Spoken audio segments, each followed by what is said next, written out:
He says the president is simply tossing aside the Constitution when it seems inconvenient to him, whether it comes to who has the power to control the debt ceiling or making recess appointments.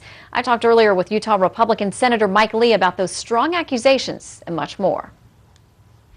Senator Lee, thank you for joining us in the midst of a time that is very busy on both the Senate and House sides, the White House as well, as we understand negotiations, or we hope that negotiations continue over the fiscal cliff. I want to ask you about this idea that's being discussed that raising the debt ceiling could be something that would be taken out of Congress's purview and given essentially to the White House for the president alone to make that decision. What do you make of that discussion? Insofar as we're talking about legislation to do that, I think politically that idea has to be dead on arrival. I don't know why Congress would ever voluntarily part with this constitutional authority given to Congress under Clause 1 of Article 1, Section 8. This is an unwise proposal and not one that I see getting any traction. Do you think that it is a broader sort of look at different moves we've seen by this administration to essentially go around Congress, whether it comes to regulations or treaties or things that in some ways have limited or no congressional intervention in, big policy decisions that impact Americans as a whole? If it is another instance of the president's go-it-alone policy, where he's trying to do this without congressional authorization, then I think constitutionally he's on the weakest possible ground. There's nothing in the Constitution that can be read to vest the president with this kind of sweeping authority to simply disregard Congress. And essentially, some of those actions are being challenged, things he's done in the past. For instance, the recess appointments to the NLRB now being challenged in federal appellate court.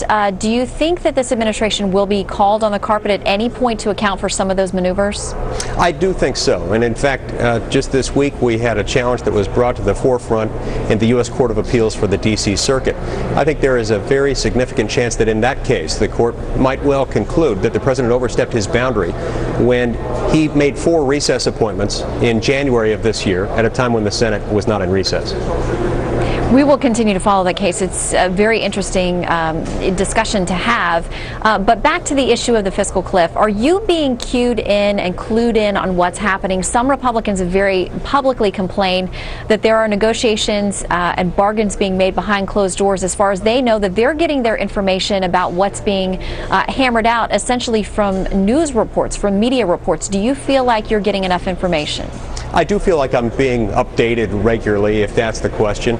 If the question is how I feel about the substance of where they're going, I am not encouraged, especially after the president rejected outright an initial tentative offer by the speaker earlier this week.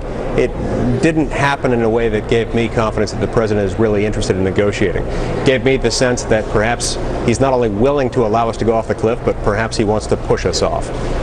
Well, that's a very interesting allegation because, of course, the White House continues to say that's not what it wants, at least publicly.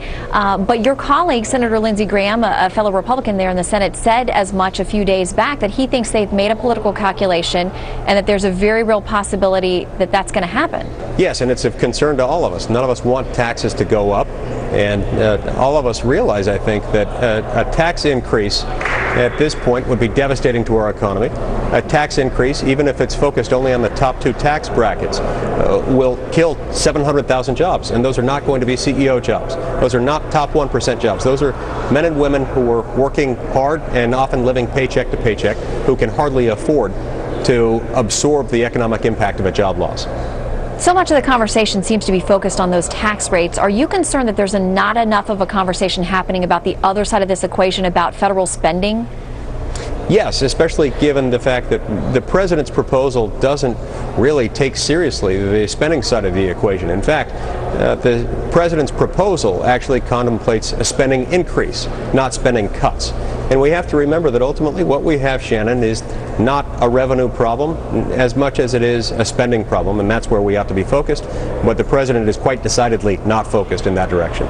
Well, we wish you all the best in finding a solution. Senator Mike Lee, thank you, sir, for your time. Thank you, Shannon.